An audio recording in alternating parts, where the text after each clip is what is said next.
Empezar, les recuerdo que en mi Patreon pueden encontrar todas las diapositivas, esta y las anteriores, y un resumen en mi Instagram. Ahora sí vamos a comenzar con el músculo cardíaco, la segunda parte, y vamos a ver el ciclo cardíaco.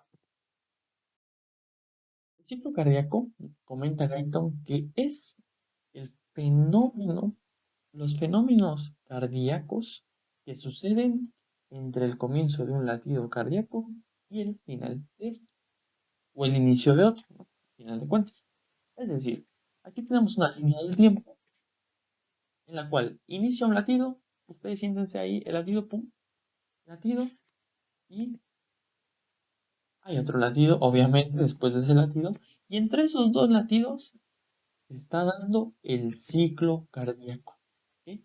Eso es básicamente fenómenos cardíacos que se producen en el comienzo de un latido hasta el comienzo del otro. Ese es el ciclo. ¿Y quién da la pauta para que ese ciclo cardíaco esté dándose? Bueno, el quien da la pauta es una fibra muscular especializada de excitación y conducción. Ya habíamos visto que existen tres tipos de fibras musculares. Están las fibras musculares normales, aún así, que conforman el sincitio auricular y el sincitio ventricular. Y están las fibras musculares especializadas que sirven de conducción, pues tienen la función de ello. ¿Cuál es este que nos da el ciclo cardíaco? Es el nódulo sinusal. Este es un nódulo que no habíamos visto, pero aquí está, aquí se los presento. Este es el nódulo sinusal. Nos comenta Guyton que está en la parte anterolateral del sincitio auricular o de la aurícula derecha, en esta zona. Justo o casi junto a lo que es la entrada de la vena cava superior a lo que es la aurícula. Ahí se encuentra ese nódulo. Y ese es el que nos va a dar el potencial de acción y básicamente va a mantener al corazón generando ese ciclo cardíaco para siempre, para toda la vida, hasta que el paciente fallezca.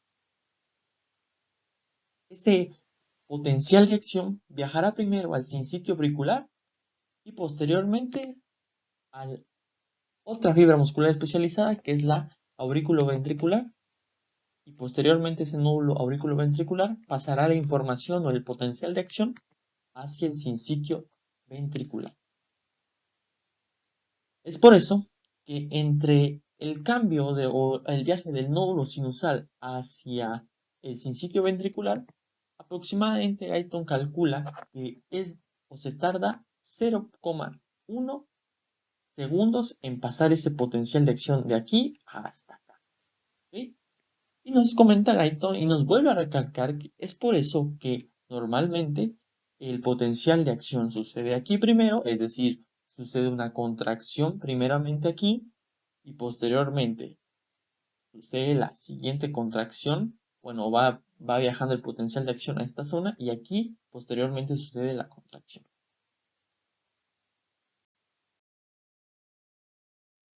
El ciclo cardíaco está comúnmente conformado por dos fases, la diástole y la sístole.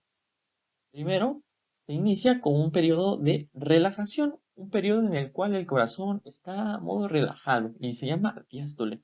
Ustedes aquí pueden ver mi esquema donde aquí están las cámaras. La cámara derecha, la cámara izquierda, ventrículo derecho, ventrículo izquierdo, aurícula derecha, aurícula izquierda.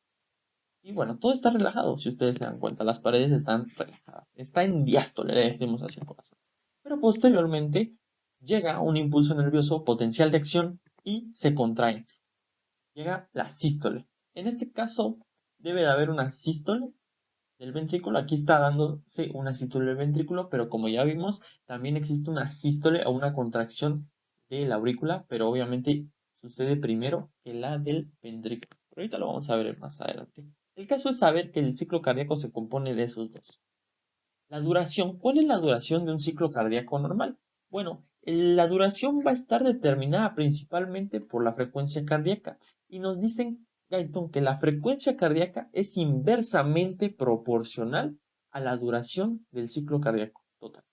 Es decir, Si yo tengo una frecuencia cardíaca elevada, mi ciclo cardíaco será disminuido. Si yo tengo un ciclo cardíaco, bueno, más bien si tengo una frecuencia cardíaca disminuida, mi ciclo cardíaco será más, durará más tiempo. Ahorita van a ver un ejemplo. Aquí Gaito nos plantea una frecuencia cardíaca al azar, 72 latidos por minuto, algo normal, ¿ok? Fisiológico. Si es un valor inverso proporcional, Gaito nos da esta fórmula que es básicamente 1 entre 72. Es decir, 1 es el valor ya de base que se tiene en el ciclo cardíaco y se divide entre 72, en 80 latidos por minuto, en 90, como ustedes lo quieran ver. En este caso, 1 entre 72 nos da como resultado 0,0.38 minutos por latido, que es el tiempo o la duración que está durando el ciclo cardíaco por cada latido que el corazón está dando, o también lo podemos ver como 0,833 segundos por latido. Ese es el tiempo o la duración del ciclo cardíaco, en el cual se está dando la diástole y la sístole. Ahorita vamos a regresar a ese punto. Guyton nos comenta este diagrama. Este diagrama se llama, bueno, el ciclo cardíaco o da todos los acontecimientos del ciclo cardíaco, pero del lado izquierdo del corazón. ¿Ok? Aunque los dos tienen bastante similitud, en este diagrama solamente se aborda el lado izquierdo, pero se espera que en el lado derecho también se estén realizando las mismas funciones. Entonces, Gaitos nos plantea y nos dice, pues ¿saben qué? Nada más así de pasadita les voy a decir qué es lo que están evaluando en esta tabla, que se ve muy brumosa, pero les van a entender. Cuando ustedes le entienden, se amplía. Primero es la presión aórtica. Esta presión aórtica, vean que va descendiendo, va ascendiendo, pero aquí desciende en la diástole. Vamos a ver más adelante el por qué. Pero, bueno, a nivel de esquema, les pongo aquí que pues la presión aórtica se refiere a la aorta. Y la presión auricular se refiere a la aurícula izquierda. Y la presión ventricular se está refiriendo a lo que está pasando en el ventrículo izquierdo. El volumen ventricular está o se sucede por el volumen que se tiene en el ventrículo izquierdo. Y obviamente estas partes de electrocardiogramas es dado en el ya sabido electrocardiograma que sacan. La fonocardiograma, bueno, existe un aparato que se llama fonocardiograma, pero pues a nosotros comúnmente en la clínica utilizamos el estetoscopio para medir los latidos.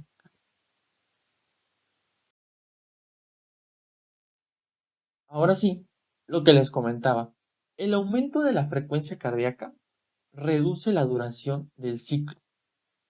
Ojo, aquí Gaiton nos empieza a hablar un poquito medio raro, pero no sientan que se pierda. Vean, nos dice Gaiton así textualmente que la duración del potencial de acción y del periodo de sístole también decrecen, aunque no en un porcentaje tan importante. Y esto es clave entenderlo. La sístole no va a tanto a decrecer como lo es la diástole. La diástole sí, sí, sí va a descender. Sí va a descender mucho. Cuando aumente la frecuencia cardíaca, nuestro ciclo cardíaco va a disminuir, pero indudablemente la que va más a disminuir de ese ciclo cardíaco es la diástole. ¿Por qué? Vean, aquí tenemos un ejemplo. Frecuencia cardíaca, imaginemos una persona que está latiendo su corazón a 72 latidos por minuto. Aquí está la línea del tiempo y nos da el primer latido. Pum, ¿no? Primer latido. Obviamente sigue la diástole. ¿Sí? Ojo, la diástole del ventrículo, es decir, la relajación del ventrículo. ¿Ok? Porque aquí en esta zona, ustedes lo van a ver más adelante, pero básicamente se están llenando los ventrículos. Cuando yo les esté hablando de diástole y sístole y no les esté especificando, y también los autores se están refiriendo mucho al ventrículo o a los ventrículos en específico. ¿Ok? Diástole. Diástole de los ventrículos. Una relajación de estos, ¿ok?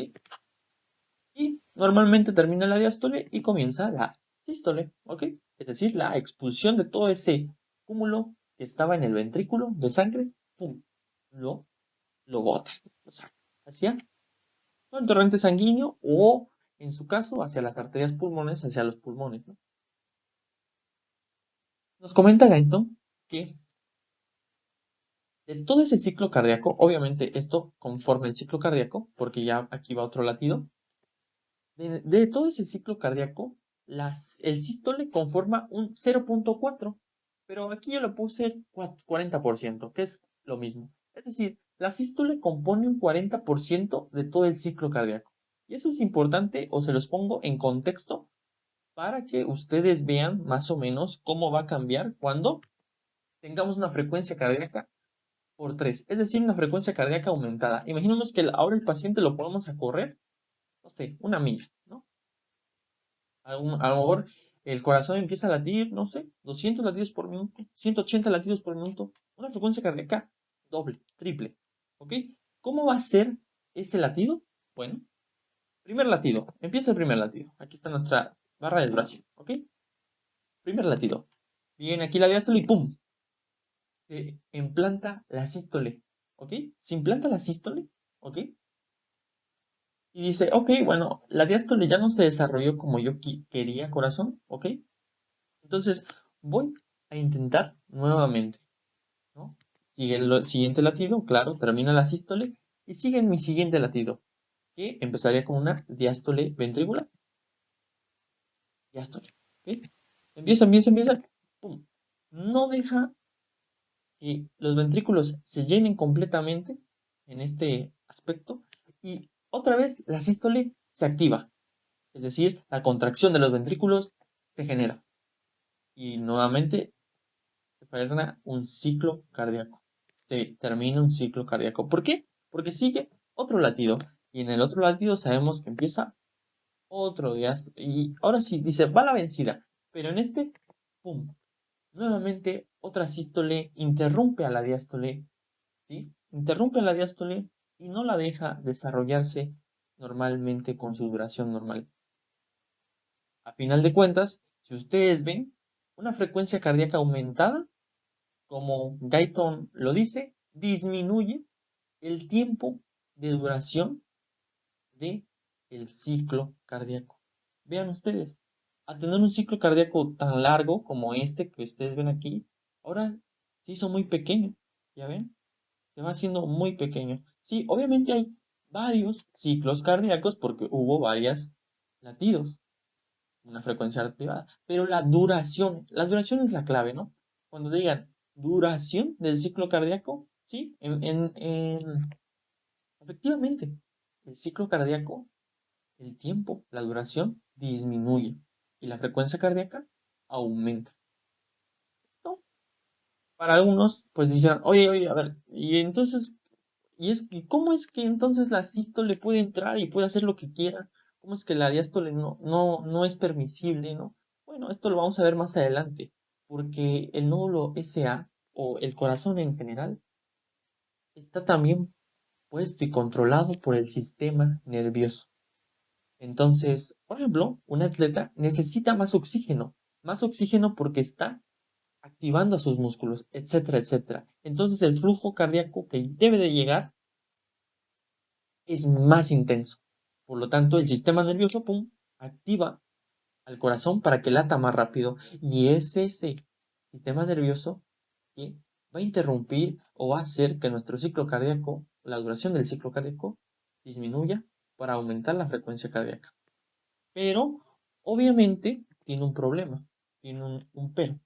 Y bueno, también aquí, antes de decir eso, obviamente la sístole cobra un poco más de importancia entre el ciclo cardíaco.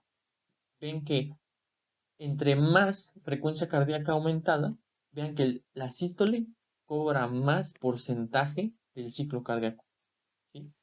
Por eso Guyton nos dice que ahora conforma un 65% o lo que viene en su libro que es 0,65. ¿Sí? Obviamente, porque la diástole ya empieza a reducirse, porque la sístole, les digo, empieza a estar activa por un mecanismo del sistema nervioso. Esto significa, a final de cuentas, que el corazón late a una frecuencia muy rápido y no permanece relajado el tiempo suficiente. ¿Para qué? Para que se llenen los ventrículos de sangre. ¿Ok? Entonces, sí, estamos latiendo más rápido el corazón, pero a causa de no llenar y no generar la misma eyección de sangre hacia las zonas que se deben eyectar. ¿Ok? Muy importante saber.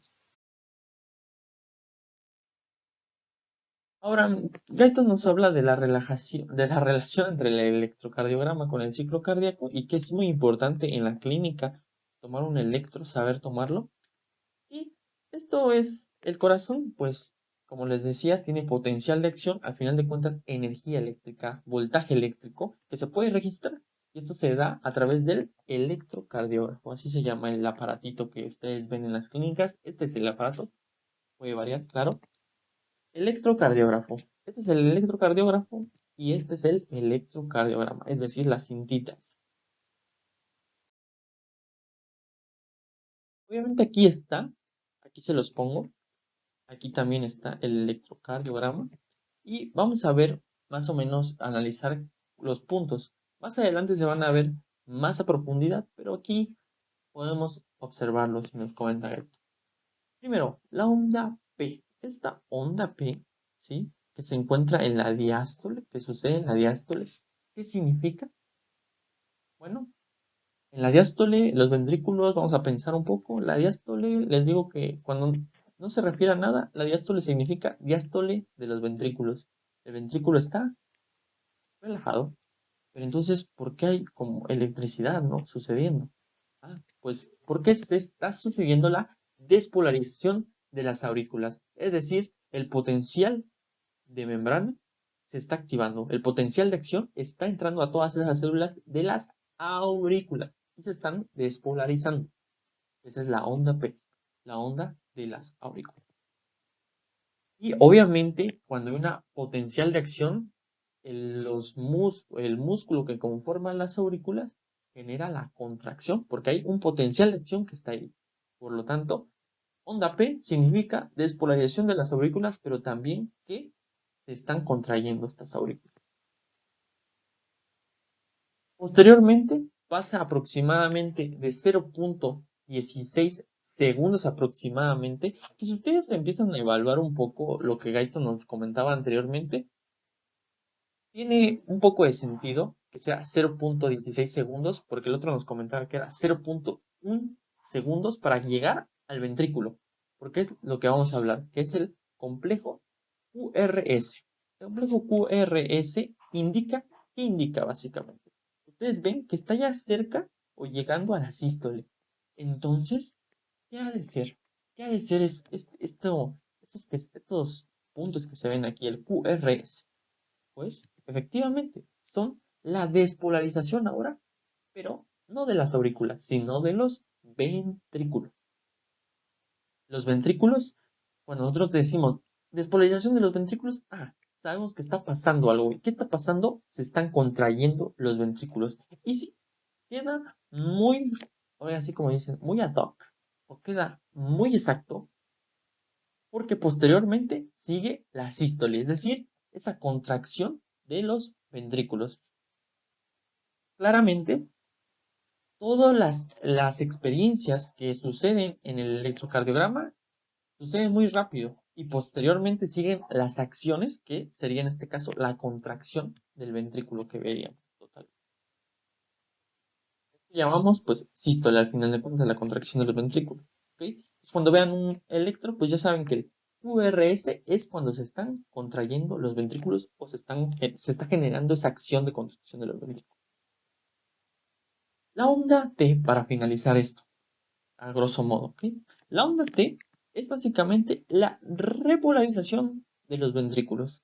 ¿Qué es la repolarización de los ventrículos? O a grosso modo, ¿cómo lo vamos a entender? Pues es básicamente la relajación de los ventrículos. Un estado en el cual ya están contraídos los ventrículos, ya han sacado todo la sangre que tenían contenida y ahora se empiezan a relajar. El potencial de acción empieza a irse. Existe la repolarización de los ventrículos. Onda T. Y eso claramente podemos decir que sería la diástole. Pero oye, dices, oye, ¿por qué? A ver, aquí dice sístole y me estás diciendo la T que es la diástole. Pues sí, claramente, posteriormente a esa onda T, seguiría la diástole. Seguiría aquí otra diástole. Al finalizar esta parte, la función de las aurículas como bombas de cebado de los ventrículos, ya hablábamos un poco que era un poco de cebado, y cebado venía de un significado en el cual era darle de comer o de alimento a algo, y es lo que hacen las aurículas. Vean, aquí tenemos nuestro esquemita del corazón, y nos dice Gaiton, imaginemos que las aurículas no, nada más están ahí de adorno, no hacen ninguna contracción, no les llega nada. Imaginemos que están de adorno. Pues con el flujo sanguíneo que llega de la vena cava superior y de la inferior, llega a la aurícula y después pasa por su casa y llega hacia el ventrículo derecho o ventrículo izquierdo, cualquiera de los dos. Ese flujo directo, que le llama Guyton, puede llenar al corazón a un 80% de su capacidad del ventrículo. Y el otro 20, ¿quién lo llena? Ah, pues ahí está. Y ahí entran las aurículas. Las aurículas, sí, con su contracción auricular, claro está, con esa musculatura que tienen y entrando en su potencial de acción, esa contracción de las aurículas hace que el 20% restante entre, ¿ok? Entre. Y entonces Guyton nos dice, sin embargo, el corazón puede seguir funcionando en mayor parte si no existiera ese 20%, si no existiera ese 20% que están dando la contracción de las aurículas. El corazón puede seguir latiendo. ¿Por qué? ¿Cuál es la razón? Bueno, ¿qué tal si les preguntan, ¿no? ¿Cuál es la razón? La razón es que el corazón tiene la capacidad de bombear entre 300 a 400% más de sangre de la que necesita el cuerpo en reposo, sin que estén la- las aurículas funcionando. Es decir, ese 80% equivale a un 300 o 400% ciento más de sangre que se necesita en reposo. Con ese 80% basta para que el paciente esté funcionando bien. ¿Ok? Para que el paciente se sienta bien, no haya ningún síntoma. Pero ¿qué pasa? Cuando la contracción de las aurículas falla, ¿sí? Obviamente, como les decía, en reposo, 300 o 400% no existe nada, no existe un síntoma.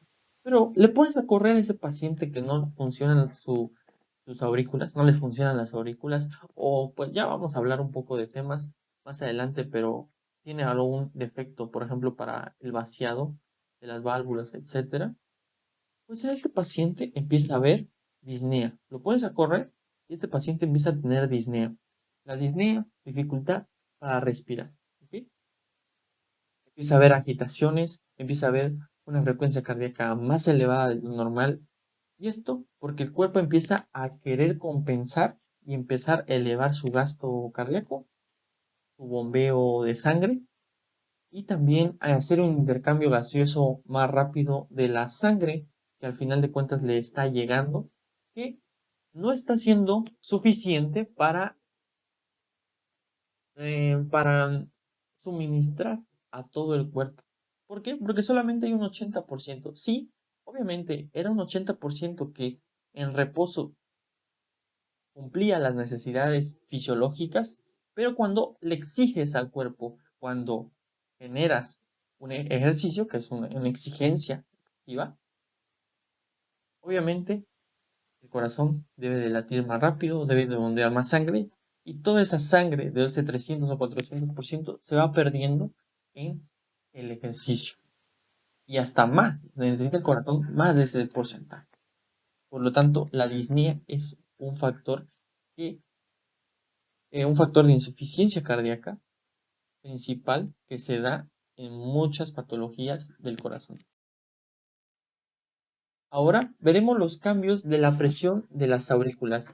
Los cambios de la presión de las aurículas se muestran en la parte superior, ya lo habíamos visto, ¿no? Ya les había explicado cómo se lee esta tabla. Y aquí ustedes pueden verla. Es esta rayita punteada que ustedes ven. No se vayan a confundir que es esta. ¿Sí? Si no es esta solamente. Sí, estas onditas pequeñas son los cambios de presión en las aurículas. Es decir, nuestras sístoles de aurícula, ¿no? Nuestros cambios de presiones. La A, ¿qué significa la A? Bueno, la A significa la contracción auricular, ¿ok?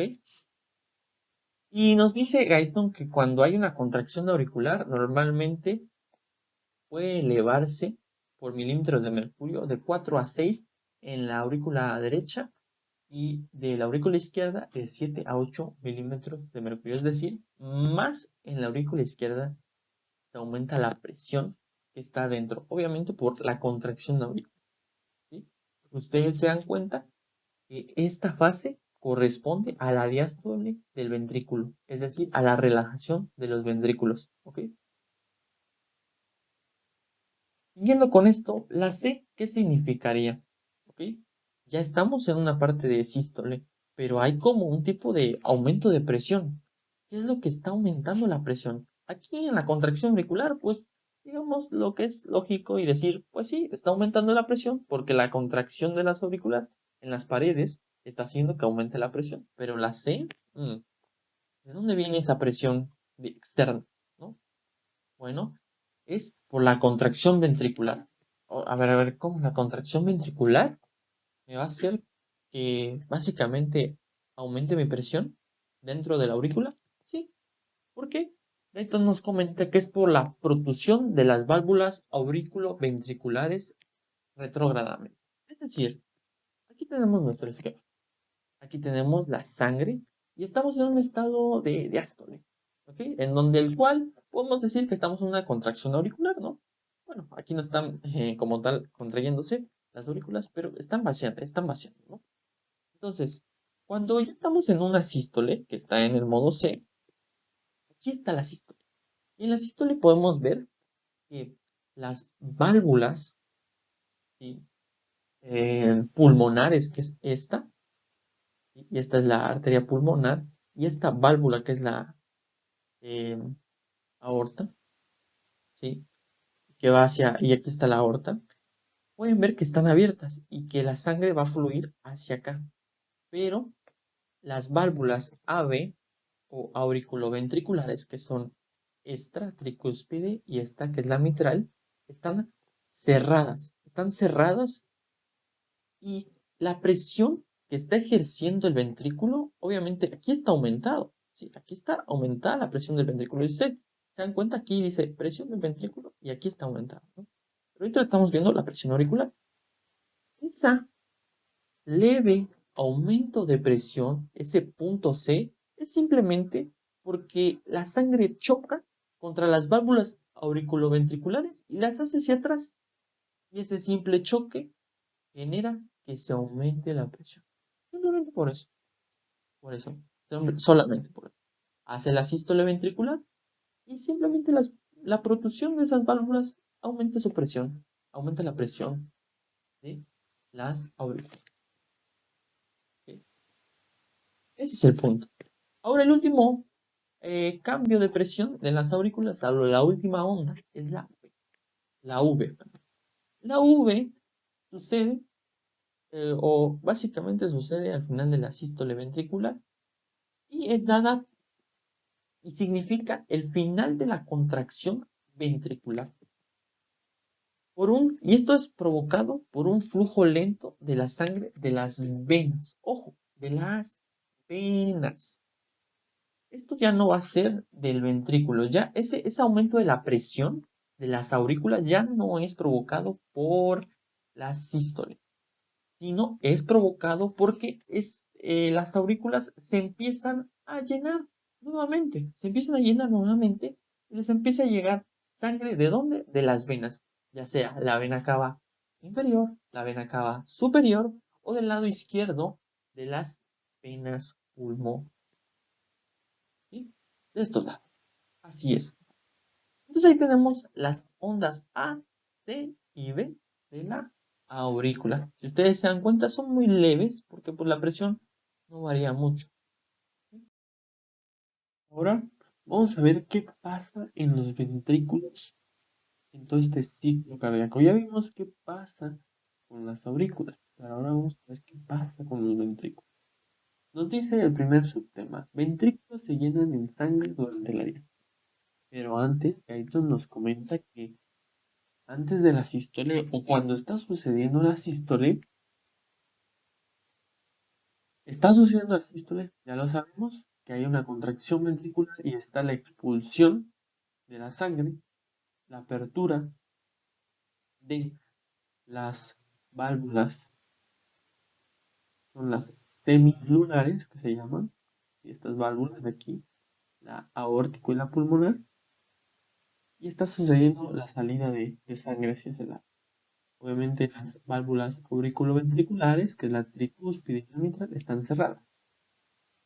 En ese momento, además de que está expulsando la sangre, también Gaito nos comenta que existe sangre que va a llegar a las aurículas mientras está sucediendo la sístole.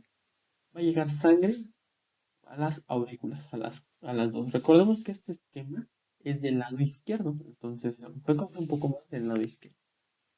Entonces, se llenan o se van llenando, y si ustedes se dan cuenta, esto es cierto en esta gráfica. Vean el aumento de la presión auricular por ese llenado, ese llegado de sangre hacia la aurícula, hacia las aurículas. Pero ahora sí, pasaremos a lo que es el ventrículo se llena en la diástole. Posteriormente que sucede la sístole, llegará a la diástole por razón de la disminución del potencial de acción o la inhibición, al final de cuentas, del potencial de acción que se llegó a dar en todas las células musculares de este ventrículo. Entonces, el músculo del ventrículo genera una relajación y por lo tanto se llega a la diástole. Entonces estamos en un inicio. ¿Y qué pasa cuando hay una diástole? Pues básicamente disminuye la presión dentro de los ventrículos y eso permite que la presión que ya tenían las aurículas, porque recordamos que se están llenando y que están en constante llenado, pues puede empujar y puede aumentar esa presión y hacer que se abran las válvulas auriculoventriculares. Y ese es el primer paso: apertura de las válvulas auriculoventriculares. ¿Sí? Esto permite el llenado del ventrículo en la diástole, como bien lo dice el título. ¿Qué pasa? La diástole se divide en tres partes. En la primera parte, por lo general, existe algo que se llama llenado rápido o periodo de llenado rápido de los ventrículos, en el cual la sangre que estaba en la aurícula acumulada, cuando se aperturan las válvulas auriculoventriculares, en ese momento, ¿sí? En ese momento se vierte la sangre o la mayor cantidad de sangre hacia el ventrículo. ¿Sí? Posteriormente, conforme va avanzando la diástole, se sigue regando o se sigue echando al ventrículo sangre hasta llegar a un punto en la mitad de la diástole o en las dos terceras partes de la diástole a llenar el ventrículo en un 80%, pero falta ese 20%. ¿Quién da ese 20% restante? Pues ya lo habíamos visto analizando las aurículas, y ese 20% lo dan la contracción de las aurículas al final de ese punto de la diástole. Y ustedes lo pueden comprobar con otros efectos de esta gráfica. Por ejemplo, aquí podemos ver el volumen ventricular aumenta, sí. También la presión auricular aumenta, sí. Está aquí la A. ¿Por qué? Por la contracción de las aurículas. Pero también el electrocardiograma lo podemos observar. Está aquí la onda P. Recordemos que todas las situaciones o todas las acciones que tenga el músculo van antes de eso ha sucedido una potencial de acción, algo eléctrico que es detectado por el electrocardiograma. En este caso aquí está la onda P, que significa la despolarización de las aurículas y por lo tanto la contracción ¿sí? Que sucede en la última fase de la diástole y que aporta el 20% restante de nuestro ventrículo para que ya esté ahora sí bien llenadito en la diástole. Está preparado para la sístole. Pero antes de pasar a la sístole, hay un periodo llamado periodo de contracción isovolumétrica. ¿Qué es ese periodo de contracción isovolumétrica que sucede antes de la sístole? Es un periodo en el cual, por las grandes cantidades de sangre que tiene los ventrículos acumulados dentro ya llenos, empieza a haber una cierta aumento de presión, ¿sí? En estos sin que haya poca contracción, sin que haya poca contracción muscular, ¿sí? Aún así, aumenta la presión. Si ustedes se dan cuenta, en esta parte está aumentando la presión, pero como les decía, es una contracción isovolumétrica donde el músculo no se está contrayendo, donde las fibras musculares no lo están haciendo. ¿Quién lo está haciendo? Pues básicamente el acúmulo de sangre que está en los ventrículos. ¿Sí? Como les decía, aumenta la presión ventricular. Ese punto, esa contracción isovolumétrica dura de 0.02 a 0.03 segundos. Una vez que aumenta la presión ventricular, también se cierran las válvulas auriculoventriculares y entonces se queda en esta posición el corazón. Para posteriormente, como les decía, ese periodo de contracción isovolumétrica es básicamente un periodo donde aumenta la tensión del músculo, pero sin acortar, tener un escaso acortamiento de la fibra muscular. Una vez que ya estamos así, ahora sí va el periodo de eyección, que es ya básicamente la contracción del ventrículo por la estimulación de, esa, de ese potencial de acción.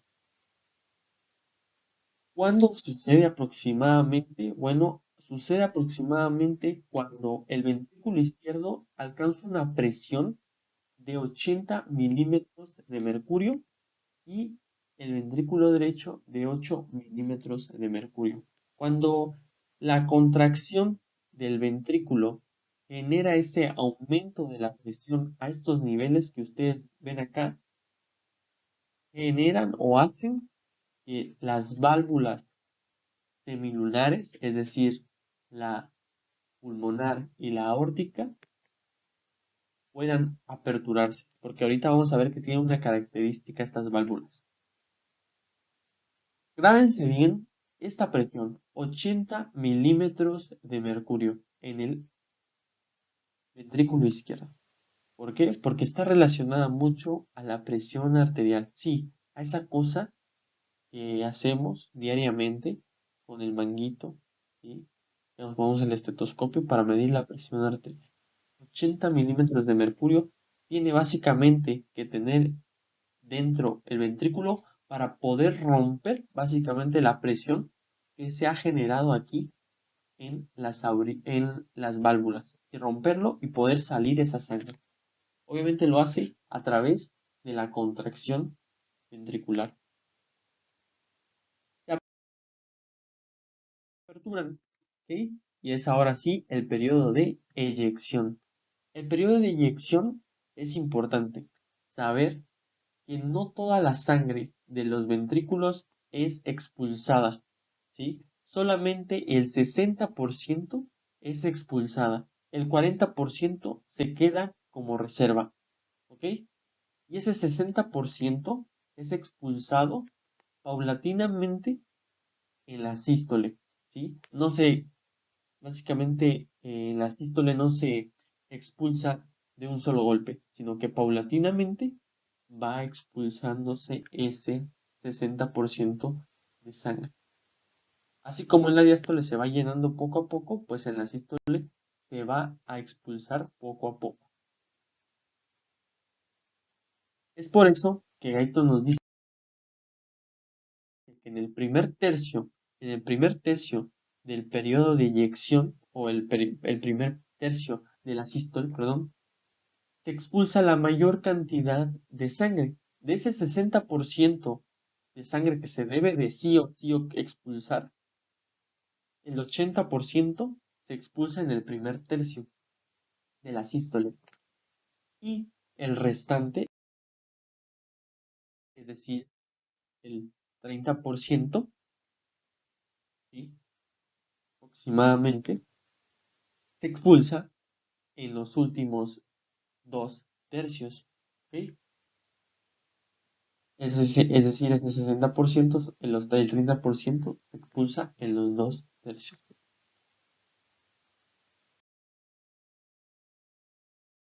Posteriormente, de la sístole tendremos la diástole, ¿ok?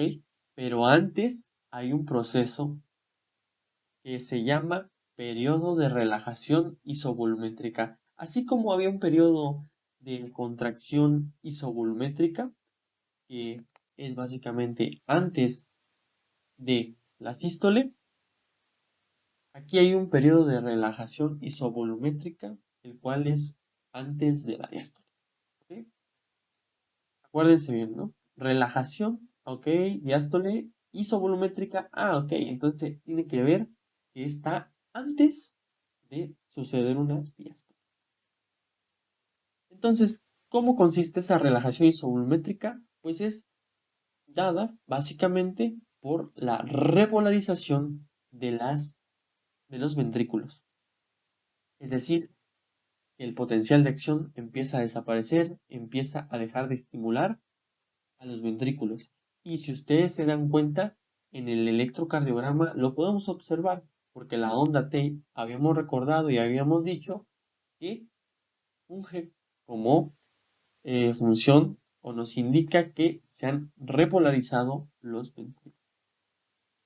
Entonces, en esta zona sucede la diástole. La diástole. En esta diástole, como ustedes se dan cuenta, sucede una relajación porque ya no hay estímulo y disminuye la presión ventricular. Ya no está esa presión aumentada por esa sístole que se lo provocaba. Además de que ya hay poca sangre en el ventrículo. Entonces, ahora lo que prevalece es las presiones que existen en la aorta y en la vena, en la arteria pulmonar. ¿Mm? Estas presiones aórticas y pulmonares hacen que estas válvulas, las válvulas semilunares, se cierren, ¿ok? Que ganen estas presiones externas, vamos a llamarlo así, al ventrículo, y se cierren estas válvulas, ¿ok? Haciendo que el ventrículo se quede pues ya con la sangre restante, con ese 40% que no pudo ser sacado. Ese tiempo, esa relajación isovolumétrica también tiene un tiempo como lo tiene la contracción isovolumétrica y este tiempo es de 0.03 a 0.06 segundos. Y aquí la tenemos como definición para que ustedes la vean, ¿no? Aumenta, no, el músculo cardíaco sigue relajándose aun cuando no se modifica el volumen ventricular, dando lugar al periodo de relajación isovolumétrica.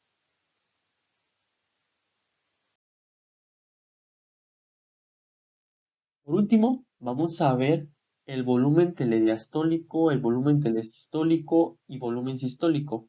¿ok? Aquí nos vamos a olvidar un poquito de presiones. Solamente vamos a ver volúmenes, líquido, ¿ok? Primero, vamos a ver el volumen telediastólico. Telediastólico. Ok, el volumen telediastólico, ¿dónde sucede? Bueno, sucede en esta partecita de aquí, entre la diástole y la sístole. Pero, ¿ok?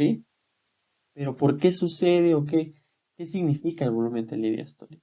Bueno, el volumen telediastólico es el volumen que se tiene previamente o antes de una sístole. O, como su nombre lo dice, un volumen telediastólico es el volumen que se tiene posteriormente a una diástole, posteriormente a terminar el proceso de diástole. Ese volumen telediastólico, donde, o ese 100% del ventrículo llenado, equivale a un aproximadamente de 110 a 120 mililitros que le caben a los ventrículos. ¿Ok? Aquí hablando del ventrículo izquierdo, ojo. ¿Eh? Ahora, posteriormente, siguiendo la línea, seguiría el volumen sistólico. ¿Y qué es el volumen sistólico? Bueno, el volumen sistólico es un volumen que va fluctuando y que sucede a través o en la sístole. Cuando el ventrículo obviamente está siendo constreñido y está generando la sístole y la expulsión de la sangre. Ese volumen sistólico, como fluctúa aproximadamente, Guyton nos menciona que es de 70 mililitros. ¿Ok?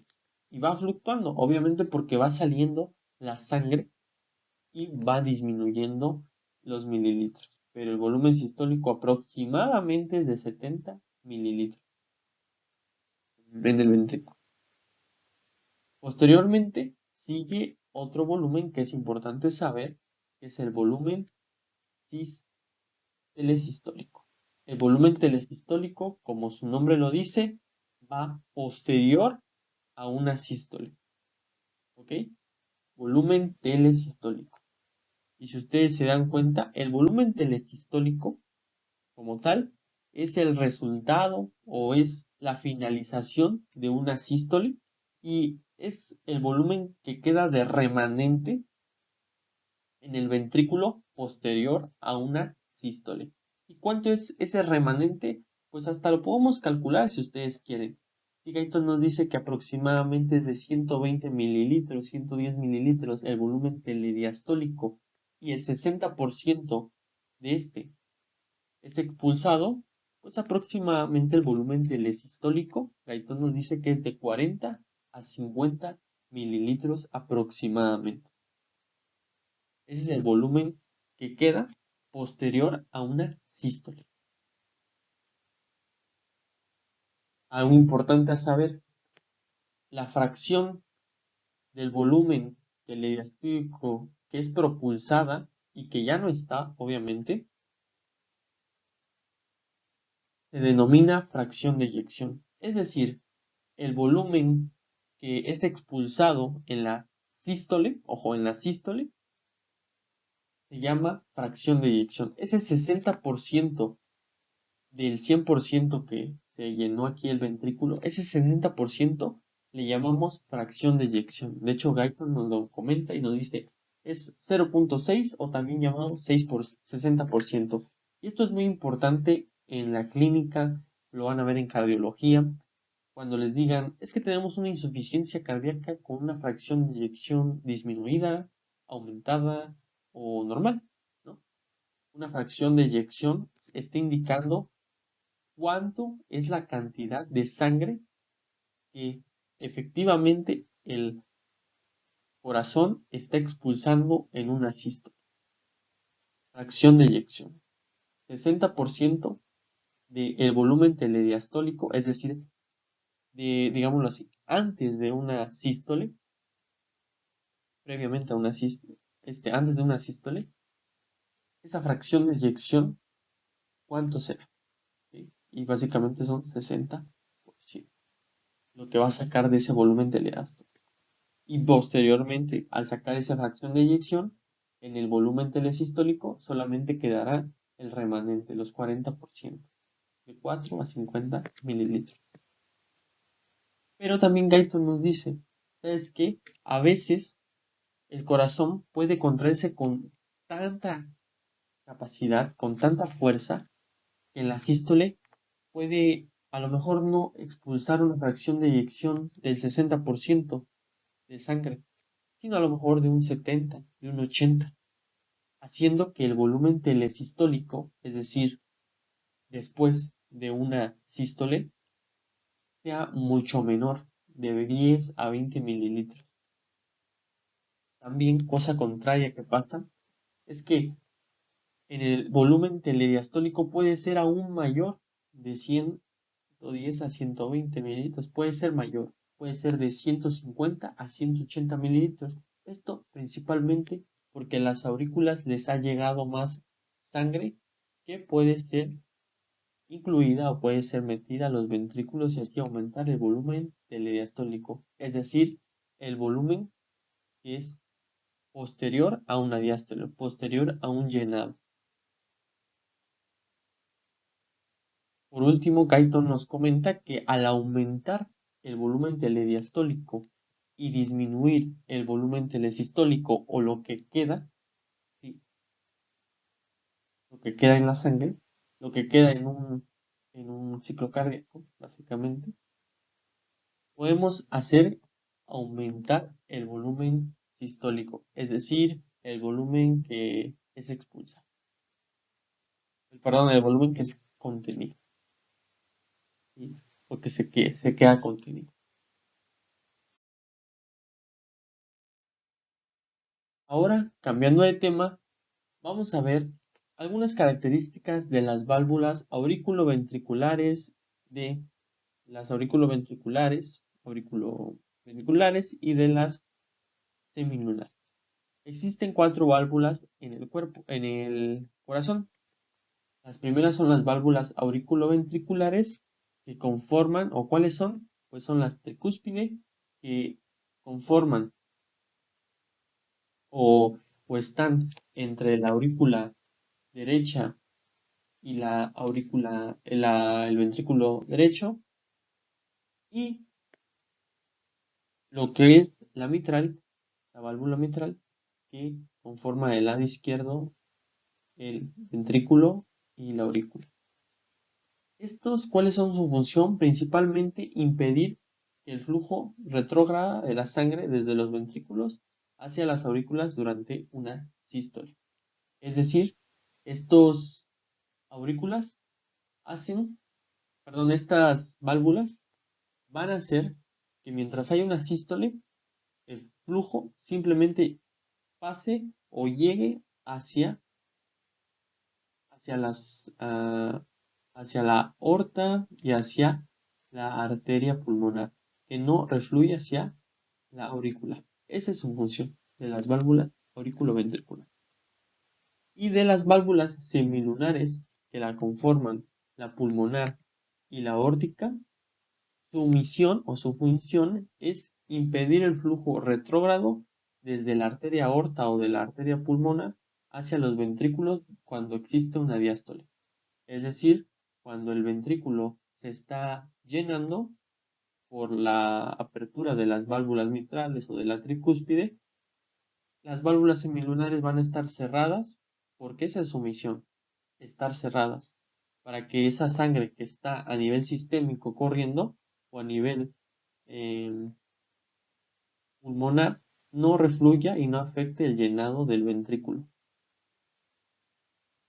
Por lo tanto, Kaito nos comenta y nos hace énfasis entre la aorta y la mitral y nos dice que estas válvulas se cierran y se abren pasivamente. Y nos dice, es decir, que se cierran cuando un gradiente de presión retrógrada empuja la sangre hacia atrás y se abren cuando un gradiente de presión antirretrógrada fuerza la sangre. ¿Qué es esto? Bueno, básicamente vamos a poner el ejemplo con las válvulas semilunares, que son las que tienen más función de hacer esto. ¿Qué es eso? Que esas válvulas se cierran pasivamente. Bueno, cuando aumenta la presión retrógrada, aquí, ¿sí? Es decir, una presión que es inversa aumenta la presión retrógrada, que ustedes si un poco ya van entendiendo, el aumento de la presión retrógrada o cuando aumenta la presión en la aorta o es más grande que lo que está aquí, es cuando el, el ventrículo empieza a hacer una diástole o empieza a entrar una diástole, porque la presión empieza a disminuir aquí en el ventrículo y sea más prevalente, generando así una presión retrógrada. Esa presión retrógrada hace que la característica de las válvulas semilunares sea que se cierren, ¿ok? Se cierren. Y es muy efectivo, ¿no?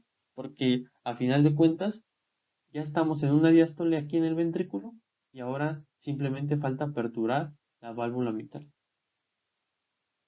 Además de esto, las características de estas válvulas es que ante un gradiente de presión anterógrada, es decir, que sigue el mismo curso, ¿sí? Como aquí lo ven, estas válvulas se van a aperturar, ¿sí? Y hace sentido porque cuando aumenta la presión en el ventrículo en una contracción isovolumétrica, ¿no? Que es previa, ya lo sabemos, previa a una sístole, aumenta la presión y ese aumento de la presión hace que ese aumento de la presión anterorretrógrada aperture las válvulas aórticas. Bueno, la válvula. ¿Sí? Las válvulas aórticas, perdón, auriculoventriculares, tienen una película delgada anatómicamente y no precisan ningún flujo retrógrado para cerrarse. ¿Sí? Es decir, que no existe como un flujo retrógrado o que empuje, digámoslo así, o sea, la fuerza haga para cerrar estas válvulas. Sin embargo, las válvulas eh, semilunares, que son estas, que son más fuertes, pues sí precisan un flujo retrógrado, que es básicamente el flujo sistémico o el flujo pulmonar en la válvula pulmonar, para que para que estas válvulas se cierren. ¿Sí? En este caso, pues no genera ese flujo retrógrado en el de las válvulas auriculoventriculares. Y nos dice Guyton, y siguiendo hablando de las válvulas, nos habla de las funciones de los músculos papilares que se encuentran en las válvulas mitrales a través de las cuerdas tendinosas. ¿Qué son las cuerdas tendinosas? Pues básicamente son músculos papilares que se contraen que se contraen cuando las paredes de los ventrículos también lo hacen. Estos músculos o estas cuerdas tendinosas no contribuyen, comenta Guyton, al cierre de las válvulas como tal, sino simplemente contribuyen a, a evitar que se protuyan las válvulas que al aumentar la presión dentro del ventrículo, las válvulas mitrales cedan y hay un reflujo de sangre. ¿Cómo es esto? Pues básicamente aquí tenemos el corazón, en específico el corazón izquierdo. Vemos que está abierto, ¿no? Vemos que estas válvulas, la válvula mitral aquí está aberturada, ¿no? Y aquí están estas fibras, cuerdas tendinosas que nosotros les pusimos, ¿ok? Están ahí unidas a las válvulas, ¿ok? Porque cuando sucede una contracción, pues esta contracción o esta sístole hace que las cuerdas tendinosas también como que tiren o jalen de las válvulas, ¿sí? Para que estas válvulas no se jalen y se hagan hacia arriba, no por la presión, porque ojo, aquí hay sangre, ¿no? Y esta sangre puede hacer o esta sangre puede empujar las válvulas hacia afuera, ¿sí? O hacia adentro de la aurícula y generar la salida posteriormente de la sangre y que entre la sangre aquí, ¿no? A la aurícula. Pero estas cuerdas tendinosas lo impiden, ¿sí? Simplemente lo impiden, no contribuyen al cierre, porque la contribución del cierre es básicamente los cambios de presión. Eso es lo que hace que se cierre esa válvula. Los cambios de presión que suceden o que están sucediendo.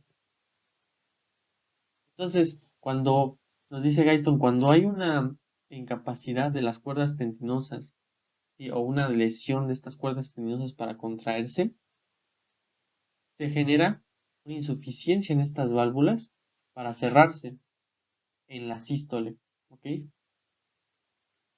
Y hace que, obviamente, cuando esté la contracción, ¿sí? Cuando esté la contracción sistólica, pues estas válvulas no estén bien cerradas o fijadas, digamos así, a las cuerdas tendinosas, por las cuerdas tendinosas, y las válvulas se protuyan hacia dentro de la aurícula y también la sangre se protuya, haciendo que hay una insuficiencia cardíaca. Por último, vamos a ver las válvulas aórticas y de la arteria pulmonar y cuáles son sus características principales y que lo diferencian de las válvulas aórticas, válvulas auriculoventriculares. La primera, y que ya les había explicado, es que las válvulas semilunares tienen una característica que al aumento de la presión retrógrada, ¿sí? Van a poder cerrarse con mayor rapidez y mayor facilidad. Y son clave este aumento de la presión retrógrada para que estas válvulas se cierren. El segundo punto está en que los orificios son más pequeños, ¿sí? Los orificios de salida de las válvulas aórtica y pulmonar son más pequeños que los de la, las auriculoventriculares. Por lo tanto, la velocidad por la que pasan la sangre es mucho mayor, ¿no? Porque tiene que entrar con más fuerza, con más presión ante esta parte. Y eso hace que nos lleva al tercer punto. El tercer punto es que las válvulas semilunares están más en contacto con la abrasión mecánica por este mismo mecanismo y por eso es que no tienden a ser tan elásticas o bueno, tienden a funcionar un poco más rígidas. Una vez que ya vimos esto, ahora vamos a pasar a qué está pasando en la aorta. ¿Cuál es la presión de la aorta en todo este transcurso del ciclo cardíaco?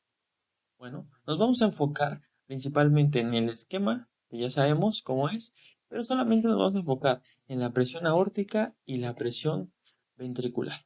La presión aórtica ya sabemos que marca la presión que está dentro de la aorta. Y la presión ventricular marca lo que está pasando, la presión que está dentro del ventrículo, principalmente el izquierdo, porque esta estructura o este esquema es del ventrículo izquierdo. Entonces, nosotros nos posicionamos de acuerdo a nuestro corazón que está aquí, que básicamente está, si ustedes se dan cuenta, están las dos válvulas cerradas, ¿sí? Y si estamos aquí posicionados, estamos en una contracción isovolumétrica. ¿Qué quiere decir? Que el corazón está a punto de contraerse y generar la sístole que va a permitir de, la salida de sangre, ya sea hacia la arteria pulmonar o hacia la arteria aorta. Entonces, vean la gráfica, vean la presión ventricular. La presión ventricular es esta línea roja y la presión aórtica es esta punteada que está aquí arriba. Vean que en este punto donde estamos nosotros empieza a aumentar súbitamente la presión ventricular. ¿Sí? Recordamos que es una contracción isovolumétrica donde no hay como tal un movimiento de las fibras musculares, pero una vez que se activen va a haber una contracción. Si ustedes se dan cuenta, eh, la presión aórtica se encuentra en niveles normales, 80 milímetros de mercurio. Pero una vez que sucede la sístole, es decir, que llega el potencial de acción a las fibras musculares de los ventrículos, principalmente cuando ya sabemos que las presiones son mayores dentro del ventrículo que fuera de la aorta, que son o llegan a rebasar más de 80 milímetros de mercurio en el ventrículo izquierdo y 8 milímetros de mercurio en el derecho, una vez que se llega a esa presión, las válvulas, ¿sí?, aórtica, pulmonar, se abren, ¿ok?, salida y generando la sístole, generando también la contracción ventricular, ¿ok? Si ustedes se dan cuenta, ahora en la gráfica podemos ver que la presión ventricular aumentó aún más súbitamente por, claro, la contracción ventricular, y la presión aórtica empieza a aumentar, claro, por la entrada de sangre que proviene del ventrículo izquierdo. Hablando de esta gráfica, ¿cuánto es la cantidad máxima que puede llegar a tener la aorta en su momento más cúspide? Si ustedes se dan cuenta, es de 120 milímetros de mercurio. Es la presión aórtica mayor que la aorta puede tener, de manera fisiológica. Posteriormente a la sístole, y tendrá que venir la diástole, es decir, la relajación. Aquí ustedes pueden ver en esta imagen en la cual ya están cerradas las válvulas aórtica y pulmonar, y como ustedes saben, no todo el líquido, toda la sangre es expulsada, se queda un remanente, pero estamos ante una diástole o lo que va a hacer la diástole, porque recordemos que la diástole es, bueno, como tal la relajación del ventrículo, pero también el llenado de este. Estamos ante una relajación isovolumétrica, que le llamamos. Si ustedes se dan cuenta, aquí en la gráfica pueden notar que la presión ventricular está disminuyéndose, porque ya no hay como tal ni contracción isovolumétrica ni potencial de acción que esté estimulando para la sístole. Pero si ustedes se dan cuenta, la presión aórtica no ha descendido del todo, ¿sí?, sino que ha mantenidose ya no a los 120 milímetros de mercurio, pero no ha descendido a lo normal, que son 80 milímetros de mercurio. Es decir, que la presión aórtica sigue aumentada. Hay una diferencia de presiones en las cuales la aorta en esta zona, en la diástole, hay mayor presión a mayor presión en la arteria aórtica. Y si ustedes se dan cuenta, hay como un tipo de cuña aquí, ¿sí? Le llaman cisura, Guyton le llama cisura. Esta cisura básicamente es provocada, nos comenta Guyton, porque imagínense, a la hora de cerrar súbitamente las válvulas, principalmente la válvula aórtica, la sangre que está en un inicio llegando hacia allá, hacia adelante, pues a la hora de cerrarse, esta válvula eh, pues tiende a regresar, digámoslo así, un poco la sangre y chocar contra las válvulas, y ese choque, ¿sí?, o ese aumento de presión hace esa cisura, básicamente. Simplemente el cierre de las válvulas súbitamente, que hacen simplemente retrofluir, ¿sí?, hace una, bueno, un regreso de la sangre, ¿sí?, y ese regreso de la sangre en la aorta genera esa cisura o ese levantamiento muy leve, ¿sí? Posteriormente, siguiendo y hablando del ciclo cardíaco, pues seguiría la diástole. En la diástole sabemos que el ventrículo se empieza a llenar nuevamente. Si ustedes se dan cuenta, aquí la presión del ventrículo ya ha disminuido completamente, ya no hay contracción como tal, pero la presión aórtica ahora sí empieza a descender, pero paulatinamente. Durante toda la diástole, la presión de la aorta va a empezar a disminuir. ¿Esto por qué va a empezar a disminuir la presión de la aorta? Pues algo sencillo, porque toda la sangre que se ha acumulado en la perdón, en la aorta, pues tiene que viajar a todo el cuerpo, haciendo que la presión de un inicio, que había mucha o bastante sangre haciendo presión en la aorta, pues esta sangre vaya distribuyéndose por todo el cuerpo y así disminuyendo la presión aórtica, ¿sí? Entonces, durante todo el ciclo, la presión aórtica va disminuyendo, como ustedes pueden ver, Y obviamente el volumen ventricular, que ahorita no estamos viendo el volumen, pero pues el volumen ventricular sí está aumentando, el ventricular no. Obviamente hasta que llegamos a la sístole. Es aquí donde antes de llegar a la sístole nuevamente, si ustedes ven, aquí está la última parte de la diástole, que es la contracción de las aurículas para llenar los ventrículos totalmente. Vemos que llegar ya a la antesala, ¿no?, de la sístole, a lo que va a ser la sístole, vemos que ya se cerraron las válvulas o las dos válvulas, ¿sí? La mitral y la tricúspide ya se cerraron y ahora empieza lo que es la contracción nuevamente isovolumétrica. Pero aquí en este punto es importante saber que llegando a este punto donde está ya la contracción isovolumétrica dándose, las presiones aórticas y ventriculares son diferentes. Si ustedes se dan cuenta, la presión aórtica antes de la sístole, antes de que llegue la sístole, es de 80 milímetros de mercurio. Es decir, que durante toda la diástole empieza a disminuir la presión de la aorta hasta llegar nuevamente a valores de 80 milímetros de mercurio. Estos 80 milímetros de mercurio se le llama comúnmente presión diastólica, ¿sí? Esta presión diastólica, ustedes la van a escuchar mucho cuando ustedes tomen la presión, o comúnmente le llamamos que vamos a tomar la presión, que es básicamente con un esfingobarometro, ¿sí? La presión diastólica es de 80 milímetros de mercurio, ¿ok?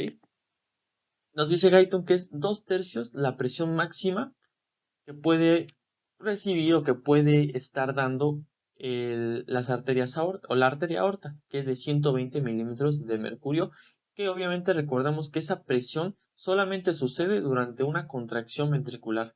Es ahí cuando la presión de la aorta se eleva tanto que llega hasta niveles de 120 milímetros de mercurio, que es la presión sistólica. Y normalmente la presión sistólica sucede en esta parte de aquí, en la sístole, ¿no?, cuando está contrayéndose los ventrículos. Y es aquí es la presión sistólica. Algo muy interesante que ahorita les conté, que es aplicado en la clínica y se les puede servir cuando ustedes estén tomando la presión, es que básicamente cuando tomamos la presión, básicamente estamos tomando los niveles de presión de la aorta, ¿sí? Básicamente estamos viendo cuál es la presión arterial de nuestro paciente y cuán eficiente está siendo el corazón para bombear la sangre. Es decir, cuando se toma la presión con el manómetro, con el brazalete lo que hace es, bueno, se insufla y hace que en el brazo del paciente, en el antebrazo del paciente, pues haya una oclusión temporal de el flujo sanguíneo. Ese obstrucción temporal del flujo sanguíneo, una vez que nosotros elevemos nuestro manguito o elevemos la presión y después empecemos a soltar levemente, lo que nosotros auscultamos o lo que nosotros escuchamos en el estetoscopio es el primer ruido que le dicen, ¿no? El primer ruido, los ruidos de Korokov. Pero básicamente, el primer ruido, nosotros sabemos que es la presión sistólica. ¿Por qué es la presión sistólica? Porque ese primer ruido, ese impacto o ese ruido que escuchamos no es más que el impacto que está dando la sangre en la arteria, ¿ok? Entonces, ese primer impacto, nosotros sabemos que es la presión sistólica, que aproximadamente sucede o llega a una presión de 120 milímetros de mercurio. Obviamente empiezan a ver o a auscultarse otros ruidos, ¿sí? Empieza a haber otro ruido, otro ruido, otro ruido, y el último ruido que nosotros escuchamos, nosotros lo consideramos con la presión diastólica, porque es, digámoslo así, cuando el corazón se estabiliza, o cuando más bien la presión de la aorta se estabilizó y está casi casi lista para una siguiente sístole. es la presión diastólica, así le llamamos, presión diastólica. Entonces, si ustedes se encuentran con un paciente que tiene una presión baja, a lo mejor de 90 milímetros de mercurio, una presión sistólica de 90 milímetros de mercurio y una diastólica de 60 milímetros de mercurio, ustedes van a pensar básicamente que la presión en la aorta y a nivel sistémico como tal está disminuida la presión. Por lo tanto, a lo mejor está en un choque hipovolémico, a lo mejor no está el corazón supliendo o generando la correcta sístole o la potencia de la contracción ventricular para poder bombear con gran presión la sangre y aumentar la presión de la aorta con gran eficiencia. Ahora, la curva de presión del ventrículo derecho y de la arteria pulmonar, ¿sí? Es decir, de estas zonas de acá, tienen similitudes con la aorta, solamente que sus presiones son menores. De hecho, son una sexta parte de la presión de la diástole y de la presión sistólica. Simplemente a saber. Ahora veremos la relación de los tonos cardíacos con el bombeo cardíaco. Nos dice que cuando se oculta el corazón, cuando nos ponemos el estetoscopio nosotros, no se oye la apertura de las válvulas. Simplemente, o sea, el ruido que se produce o que nosotros escuchamos en el estetoscopio no es el sonido de la apertura de las válvulas. Esto es porque este sonido es relativamente lento y no suele hacer ruido. Lo que escuchamos cuando nosotros ponemos el estetoscopio en un paciente o en ti, ese sonido es básicamente el cierre de las válvulas. Y no solo el cierre de las válvulas es el que produce como tal el sonido que escuchamos, sino que al cerrarse, obviamente con el gran cierre de las válvulas, ese cierre hace que toda la pared o toda la pared del ventrículo y también la sangre que se está ahí, o los líquidos circundantes, como lo dice Guyton, empiecen a generar una onda, ¿sí? Una onda que viaja durante todo el tórax y así podemos escuchar los ruidos cardíacos. Y bueno, como sabemos, existen dos básicos ruidos cardíacos. El primero, ¿sí? Sucede en esta parte. Nosotros aquí estamos antes de llegar a prepararnos para una sístole. Es decir, cuando hay una contracción de los aurículas y pues estas se contraen, rellenan al corazón, al ventrículo, ¿sí? Ya con lo último. Y ahora, posterior, llegamos a un proceso donde las válvulas se van a cerrar. Obviamente la válvula mitral, la válvula tricuspidia, se van a cerrar, ¿ok? Se van a cerrar para empezar el proceso de la sístole, de la contracción isovolumétrica. Y es ahí cuando sucede el primer ruido cardíaco. Es decir, la, entre la diástole y la sístole, el primer ruido cardíaco es provocado por el cierre de la válvula mitral y tricuspide. Y si ustedes se dan cuenta, aquí véanlas bien y vean cómo se cierran cuando sucede el primer ruido cardíaco. Y de hecho aquí lo que Guyton lo pone, ¿no? En el fonograma, el primer ruido cardíaco. Es el primer tono cardíaco, así se le denomina. Es un indicativo que va a empezar la sístole. Obviamente, ya sabemos, se activa la sístole, se aperturan las válvulas. Esta apertura, recordemos que no genera ruido, ¿sí? Y posteriormente, ahora vamos a la diástole. Vamos a regresar a la diástole. Obviamente, para regresar a una diástole o para que se genere una diástole, ¿qué tiene que pasar? Pues que las válvulas aórtica y pulmonar deben de cerrarse. Y ahí es cuando sucede el segundo tono cardíaco. Y ustedes aquí lo pueden apreciar. Aquí están abiertas y, ah, y llega la diástole, llega la relajación del ventrículo y se cierran automáticamente. Y esa es Ese cierre de estas válvulas aórtica y pulmonar generan el segundo tono cardíaco. Es decir, posterior a una sístole sigue el segundo tono cardíaco. Es así como se forman los tonos cardíacos, a grosso modo.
Generación de trabajo del corazón. El trabajo del corazón se utiliza de dos maneras.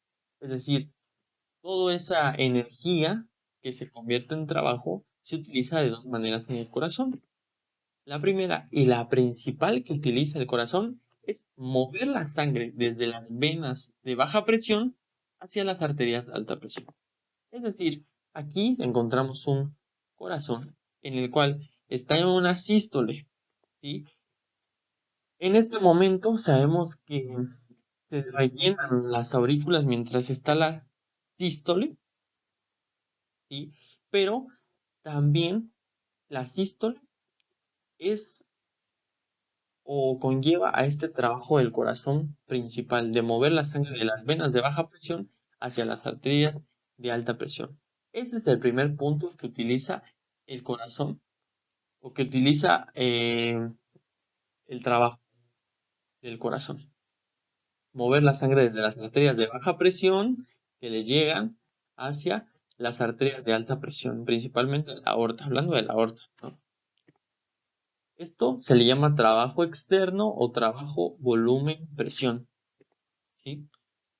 Pero el segundo eh, punto en el cual utiliza el trabajo del corazón es para acelerar la sangre hasta su velocidad de eyección a través de las válvulas aórticas y de las pulmonares.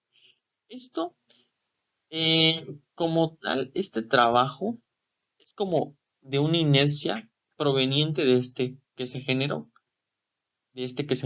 por la sístole, ¿ok? De hecho, Gayton nos dice que esto se llama energía cinética del flujo sanguíneo, ¿sí? Obviamente este trabajo es muy pobre o muy poco. El trabajo que utiliza más el corazón es este primero, ¿sí? De hecho, Gayton nos dice que todo el trabajo sistólico, que recordemos que es la conversión de energía en trabajo, todo se lo lleva el mover la sangre desde las venas de baja presión hacia las arterias de alta presión. Y muy poco el corazón utiliza de energía, vamos a hablarlo así, de energía para acelerar la sangre hacia su velocidad de eyección. ¿Por qué? Porque ya con la simple sístole ya estamos generando una energía cinética para expulsar la sangre. Guyton nos comenta que el trabajo sistólico, el primer punto, ¿sí? El primer punto, el trabajo externo, es una sexta parte de del trabajo que utiliza el ventrículo izquierdo. Esto principalmente es, o lo explica Guyton, porque las presiones que debe de romper la, el ventrículo derecho son menores a las del ventrículo izquierdo. Por lo tanto, la energía y a la vez pues, trabajo son menores, una sexta parte. Además de que el volumen que tiene el ventrículo izquierdo es mayor y por lo tanto necesita ser expulsada.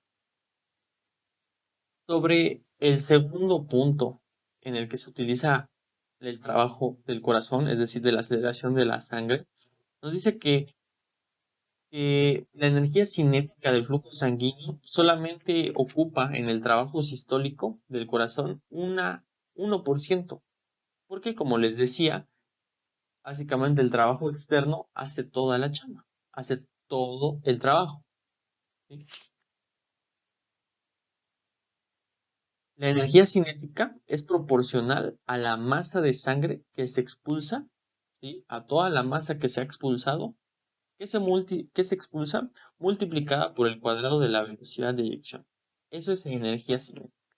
Y básicamente lo que quiero que se les quede es que el ventrículo izquierdo necesita poco de esa energía cinética, pero solamente cuando existe una estenosis aórtica, es decir, que esa energía cinética que se provocó, que se generó por el trabajo externo ya hecho, pues se ve disminuida. Por lo tanto, el corazón va a tender a emplear más energía, más trabajo en esa energía cinética, de hecho Guyton nos dice que hasta un 50%, para poder romper esa estenosis y poder generar o hacer que salga la sangre del ventrículo hacia la aorta. Está el gráfico del bombeo ventricular. La figura 9.9, que es esta, va a mostrarnos o explicarnos los mecanismos del bombeo del ventrículo izquierdo y sus componentes, principalmente una presión diastólica, que significa esta línea de acá, y una presión sistólica. Estas curvas que vamos a mostrar se denominan curva volumen-presión. Ojo, aquí, esta zona de aquí es fisiológica. Esta que muestra Guyton siempre va a ser fisiológica. Toda la de aquí y aquí afuera es una, digámoslo así, son presiones sistólicas, presiones diastólicas o datos que son meramente de investigación, de fisiología pura, ¿sí? Que pueden presentarse en algunas patologías, pero lo fisiológico es este cuadrito de aquí. Entonces, vamos a ver que la presión diastólica, pues ya lo hemos visto, sino que es el cambio que se empieza a dar, o el llenado de los ventrículos. Si ustedes se dan cuenta, esta gráfica nos ayuda a entender que, por ejemplo, supongamos, ¿sí? Supongamos que el, el ventrículo izquierdo se llega a llenar más de 120 milímetros de mercurio, que es lo normal, ¿no? Que sería como por acá. Supongamos que empieza a llenarse y llega hasta 150 milímetros de mercurio. Vean que hasta este punto la presión del ventrículo, dentro del ventrículo, no ha cambiado o no ha cambiado mucho, pero posteriormente a esta cifra de volumen en el ventrículo de sangre, esta se dispara. Esto principalmente es dado, nos comenta Guyton, por dos cosas: por el tejido fibroso del corazón, que ya no puede distenderse más y se empieza a acumular más y más presión en el ventrículo, y también el que el pericardio que rodea al corazón se ha llenado casi totalmente en su límite. Por eso que la presión, ahora sí, del ventrículo empieza a aumentar súbitamente por ese aumento de la presión, que ya el tejido fibroso ya no puede resistir o ya no puede estirarse más. Ahora, sobre la presión sistólica, vemos que normalmente la presión sistólica, su máximo en un corazón normal es de 120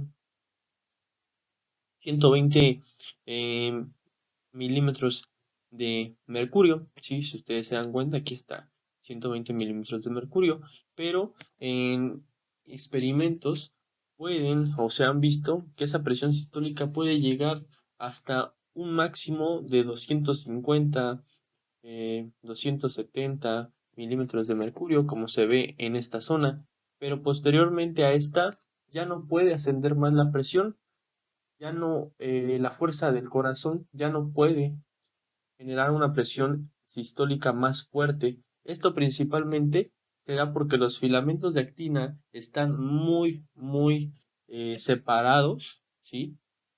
Separados. Esto principalmente porque el músculo está también muy distendido, ¿sí? Las fibras musculares están muy distendidas. Por lo tanto, la sístole, o por lo tanto los filamentos de actina y miosina, sus fibras musculares cardíacas están muy separadas para generar una correcta contracción y para poderse unir. Es por eso que la presión sistólica máxima en un corazón estudiado en fisiología, vamos a llevarlo así, es de 250 aproximadamente. La presión diastólica del ventrículo derecho máxima puede llegar a ser de 60 a 80 milímetros de mercurio. Y bueno, hay que explicar esta zona que es la fisiológica, el TET que está aquí, esta zona que está acá. Y es el que vamos a explicar. Este diagrama se llama diagrama de volumen-presión, ya lo habíamos comentado, y nos da el trabajo cardíaco que se realiza en todo el ciclo cardíaco. tiene o se compone de cuatro partes. La primera que ustedes ven que es la parte inferior, que va desde el punto A al punto B y empieza con el volumen telesistólico, que es el volumen que se queda retenido posterior a una sístole del ventrículo, es decir, 50 milímetros de líquido, ¿sí? Y aproximadamente la presión a la que se está manejando aquí, Kaito nos comenta que es de 2 a 3 milímetros de mercurio la presión que está dentro del ventrículo en esta zona.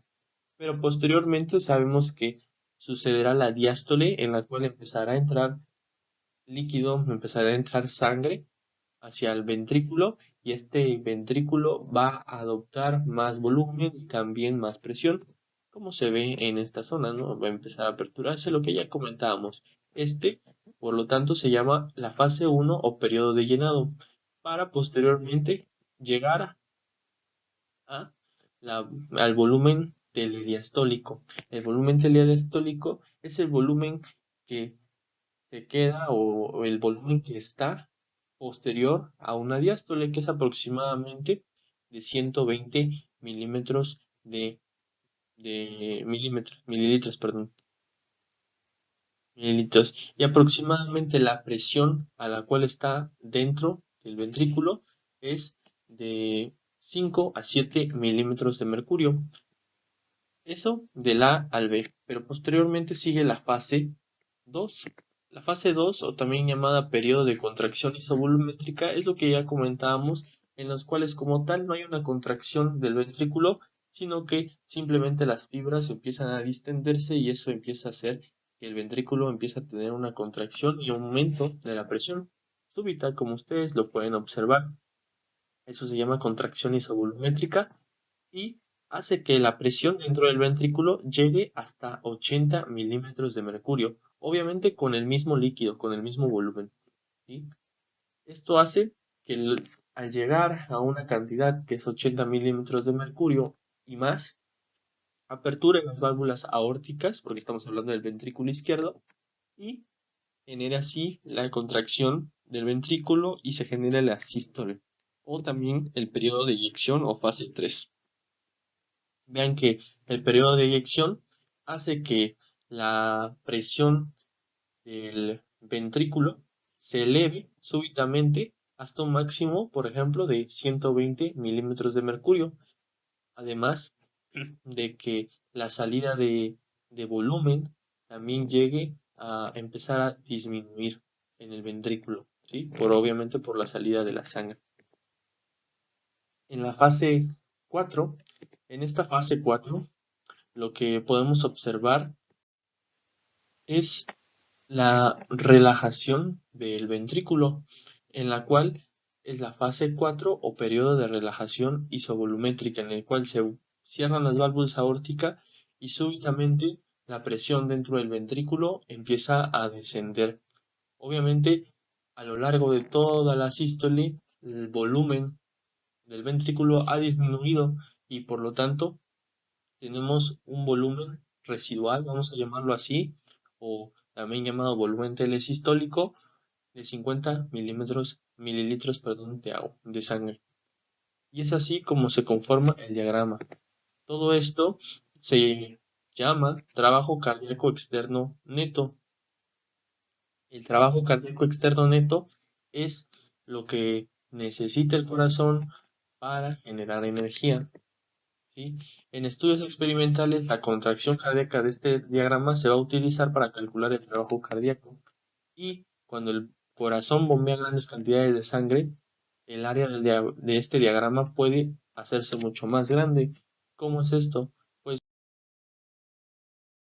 vemos que a lo mejor no llegamos a 120 mililitros de sangre. Imaginemos que el ventrículo se tiende a llenar más, a lo mejor en 150, por ejemplo. Y aquí, en este punto, empieza a ver la contracción isovolumétrica.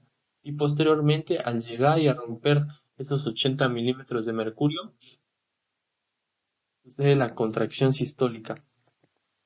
Vean que una vez que se genera la contracción sistólica, esta contracción se ve elevada y a lo mejor ya no son 120 milímetros de mercurio, sino que ahora observamos que a lo mejor llegan a ser, por ejemplo, 140 milímetros de mercurio.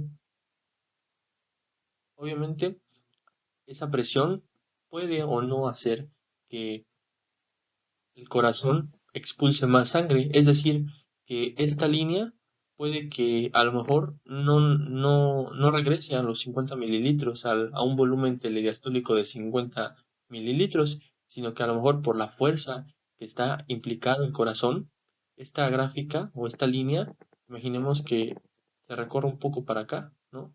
Y caiga como por acá. Y obviamente, ahora nuestro volumen telediastólico, imaginemos, es de 20 mililitros, por ejemplo. Es así como entre más grande sea el diagrama, ¿sí? Entre más grande, podemos observar que hay más trabajo cardíaco externo neto y más trabajo para el corazón. El ventrículo se contrae hasta un volumen menor, especialmente si el sistema nervioso simpático estimula un aumento de actividad del ventrículo. Es decir, si el sistema nervioso simpático está implicado, no va a dejar que el ventrículo se llene totalmente, sino que a lo mejor en lugar de llenarse hasta los 120 mililitros, se va a llenar a los 100 mililitros y va a ser el volumen, el volumen la fase de contracción isovolumétrica y posteriormente eyectar esa parte de 100 mililitros, eyectarla simplemente por este estímulo del sistema nervioso simpático, reduciendo básicamente el trabajo cardíaco. ¿Cuáles son los conceptos de precarga y poscarga? Estos son generalmente son propiedades contráctiles del músculo o se refieren a propiedades contractiles del músculo. La precarga es el comienzo de el músculo cuando se está contrayendo. La precarga se refiere a este periodo de contracción isovolumétrica. Es básicamente el volumen telediastólico. La sangre o el volumen o presión también que está en el ventrículo posterior a una diástole, posterior a que ya está casi casi listo para generar una sístole. Esa es la precarga, ¿sí? Que aproximadamente, como lo veíamos, es aproximadamente de 120 mililitros, ¿no? La poscarga es la carga contra la que el músculo ejerce su fuerza contractil o la carga o la presión contra la que tiene que vencer esa resistencia para poder eyectar esa sangre del ventrículo.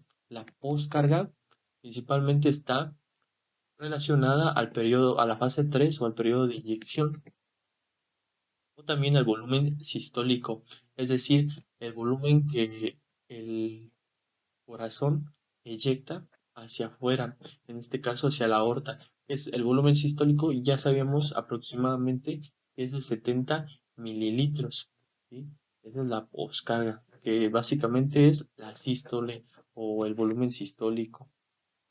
Y la precarga es el volumen telediastólico.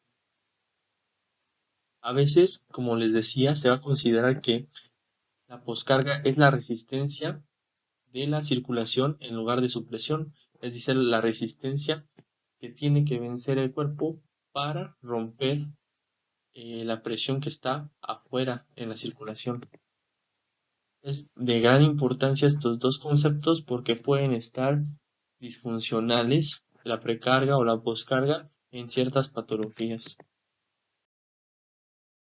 Por último, la energía química necesaria para la contracción cardíaca es importante. La energía química para generar contracción, o bueno, para generar trabajo y posteriormente contracción que el corazón utiliza es 70-90% lo adquiere, esa energía la adquiere del metabolismo oxidativo de los ácidos grasos y el 10 al 30% de otros nutrientes como el lactato y la glucosa.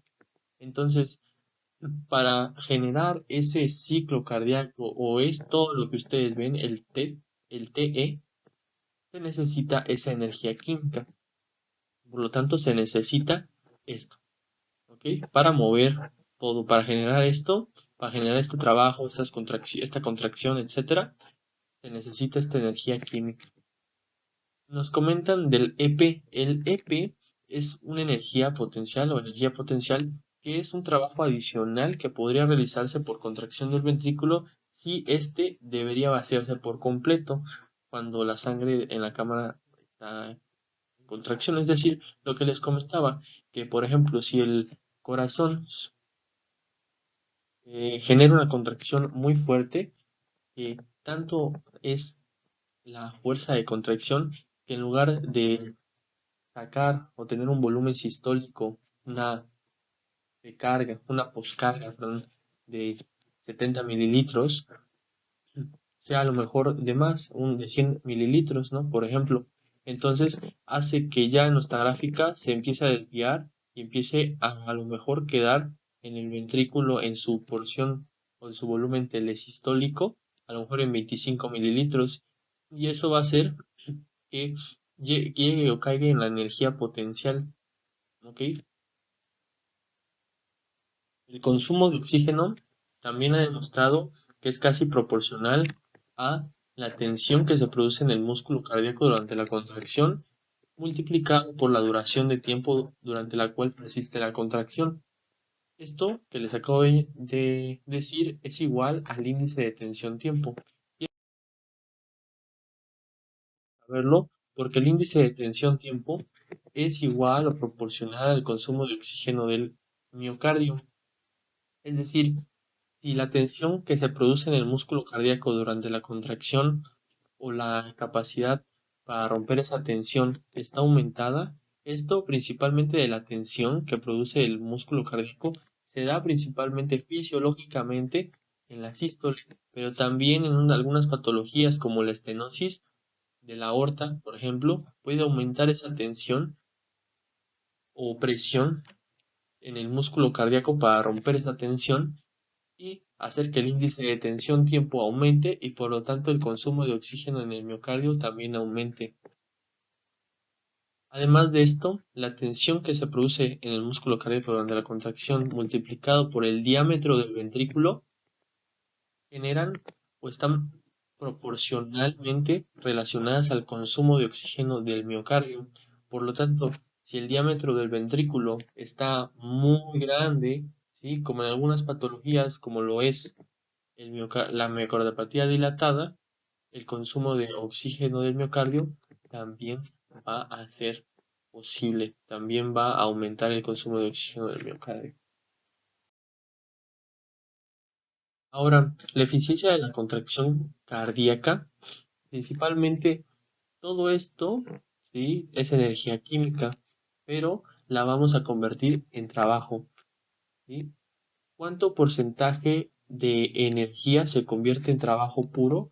Bueno, lastimosamente, eh, de toda esta porción de energía química, solamente una poca parte se transfiere en trabajo, la otra se convierte en calor y se disipa al final de cuentas en el cuerpo. La que nos interesa es el trabajo, porque el trabajo va a ser convertido en las contracciones que ya habíamos visto. El cociente de trabajo respecto al gasto de energía química total se denomina eficiencia de la contracción cardíaca o eficiencia del corazón. Estos términos es básicamente qué tan eficiente es el corazón para convertir energía en trabajo y cuál es esa eficiencia o cuál es el valor de una eficiencia máxima del corazón en un estado normal. Aproximadamente es del 20 a 25% de convertir energía química en trabajo. Ese es el porcentaje que tiene el corazón en hacer eso. Obviamente, en una insuficiencia cardíaca, esa eficiencia con la que se convierte la energía química en trabajo empieza a disminuir. Una insuficiencia cardíaca nos comenta Guyton que puede disminuir hasta 5 a 10%. Y bueno, eso sería todo. Muchas gracias por ver. Este capítulo se hizo un poco más largo, pero siento que va a quedar muy, muy bien entendido. Muchas gracias y hasta luego.